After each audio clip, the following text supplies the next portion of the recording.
I've become a proponent of the idea that if we can learn to live with just a little more self-control and a little more self-discipline, we're actually going to find a greater sense of personal freedom in our lives. More opportunity to pursue those things that truly matter to us. Specifically, if we can learn to use our time more effectively, manage our money more responsibly, and develop our relationships more intentionally, that's when we're going to find a sense of freedom that lasts. What does this tell me? I hate my job. No, not at all. At the end of the day, there are only so many hours for us, right? So at some point, I'm going to give up something that is inherently good, and I'm going to pursue what I consider, for me, to be a greater good. I realize as college students, your budget is just like, if I had any money, it's more or less what it's about. So once you have a salary, it's really, really important to make sure you know where your money is going. What you do then is you work through each of these different line items and budget out what you think you've got to pay for that month. So if we've sat down and we've realized, like, you know what? I'm frustrated I haven't gotten that side hustle off the ground. Or I've got some friendships that they seem like they've drifted and I don't like that. That's good to understand.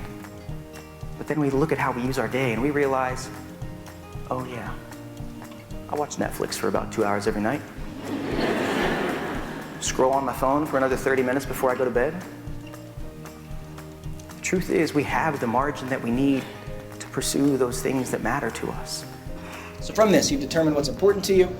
You now know how you're spending your time, so you can also start to figure out, what should I stop doing?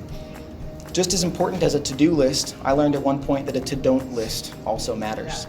We think there are usually only two segments of people that like routines. It's either like parents with little kids, because when your kids are on a routine, it makes life a lot easier, or like our grandparents who live in nursing homes, so they know which night bingo is on. Like, they like their routines, right?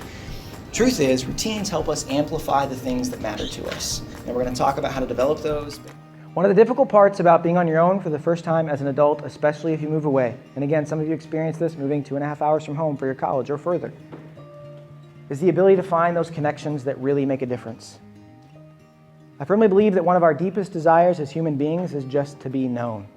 At home, close to home, I have a community of people who I can go to when I have an issue, when I'm struggling with something, when I'm excited about something, when I want to celebrate something. And having that community is extremely important to feeling connected to wherever it is that you are. But by applying just a little more self-control and a little more self-discipline, we can start to more thoughtfully pursue the things that actually matter to us. And I've found that that's when we find a freedom that lasts.